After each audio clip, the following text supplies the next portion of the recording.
आज मैं आपको एक ऐसे महान इंसान की कहानी सुनाने जा रहा हूँ जिसने न तो किसी महल में जन्म लिया और न ही उसके पास कोई बड़ा पद या दौलत थी, लेकिन उसकी हिम्मत और सोच ने अंग्रेजी हुकूमत को हिला दिया। वो थे हमारे अपने आदिवासी नायक बिरसा मुंडा। आइए जानते हैं उनके जन्म और बचपन की वो प्रेरणादायक कहानी जिसने एक बच्चे को भगवान बना दिया। बिरसा मुंडा का जन्म 15 नवंबर 1875 को झारखंड के खूंटी जिले के उलिहातू नाम के छोटे से गांव में हुआ था। उनके माता पिता सुगा मुंडा और कर्मी हातू थे। वे मुंडा जनजाति से थे जो उस समय छोटा नागपुर के जंगलों और पहाड़ियों में रहती थी। जिस दिन बिरसा का जन्म हुआ वह था कार्तिक पूर्णिमा। यह दिन आदिवासी समाज में बहुत पवित्र माना जाता है। माना जाता है कि इस दिन जन्म लेने वाला बच्चा सौभाग्य और परिवर्तन लेकर आता है।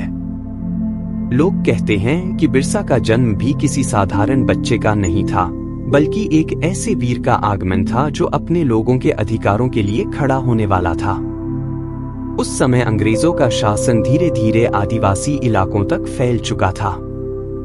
जिन जंगलों और जमीनों पर आदिवासी पीढ़ियों से निर्भर थे, उन्हें अब अंग्रेज अफसरों, जमींदारों और महाजनों ने अपने कब्जे में लेना शुरू कर दिया था।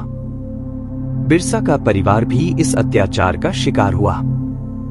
काम और सुरक्षा की तलाश में उन्हें कई बार गांव बदलने पड़े। यही संघर्ष उनके जीवन की सबसे बड़ी सीख बना। बचपन से ही बिरसा बहुत होशियार और जिज्ञासु थे। उन्हें अपने बुजुर्गों से कहानियां सुनना, लोकगीत गाना और परंपराओं को समझना बहुत पसंद था। उनके शिक्षक जयपाल नाग ने उनके भीतर की प्रतिभा को पहचाना और उन्हें सलगा मिशन स्कूल में पढ़ने की सलाह दी। वहां बिरसा ने पढ़ना लिखना सीखा, लेकिन जल्दी ही उन्हें एहसास हुआ कि मिशनरी स्कूलों में पढ़ाई के साथ साथ उनकी संस्कृति और धर्म को कमजोर करने की कोशिश की जा रही है। स्कूल में उनका नाम बदलकर बिरसा डेविड रखा गया, लेकिन उन्होंने अपने मन में यह तय कर लिया कि वे कभी अपने धर्म और परंपरा को नहीं छोड़ेंगे। धीरे धीरे उन्होंने सवाल उठाना शुरू किया, हम अपने देवताओं को क्यों छोड़ें? हम अपनी जड़ों को क्यों भूलें? कुछ समय बाद बिरसा ने स्कूल छोड़ दिया और वापस अपने लोगों के बीच लौट आए। उन्होंने बुजुर्गों से आदिवासी रीति रिवाजों, पूजा पद्धति और जीवन के मूल्यों को फिर से सीखा। उनकी बातें लोगों के दिलों को छूने लगीं। वे अब सिर्फ एक युवक नहीं, बल्कि अपने समाज के लिए आशा की किरण बन गए थे। लोग उन्हें सम्मान से सुनते और उनमें एक आध्यात्मिक शक्ति महसूस करते थे।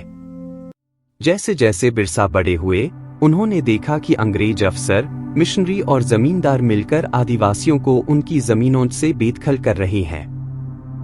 उन्होंने लोगों को एकजुट होने की सलाह दी, अपने धर्म और संस्कृति पर गर्व करो, अपनी जमीन की रक्षा करो और अन्याय के खिलाफ डट जाओ। उनकी यह बातें लोगों के दिलों में उतर गईं और जल्द ही सब उन्हें धरती आबा यानी धरती के पिता कहने लगे। बिरसा अपने लोगों के रक्षक बन चुके थे। दोस्तों, यह थी बिरसा मुंडा के जन्म और बचपन की कहानी। एक ऐसा बच्चा जो कार्तिक पूर्णिमा के शुभ दिन पैदा हुआ और जिसने अपने लोगों को आत्मसम्मान और आजादी की राह दिखाई। उनका जीवन हमें सिखाता है कि असली ताकत पैसे या पद में नहीं होती, बल्कि सच्चाई और हिम्मत में होती है। अगले भाग में हम जानेंगे कि कैसे बिरसा मुंडा ने उलगुलान यानी महान विद्रोह की शुरुआत की और अंग्रेजों के खिलाफ सबसे बड़ी लड़ाई लड़ी। अगर आपको यह कहानी पसंद आई हो तो वीडियो को लाइक करें, शेयर करें और चैनल को सब्सक्राइब करना न भूलें।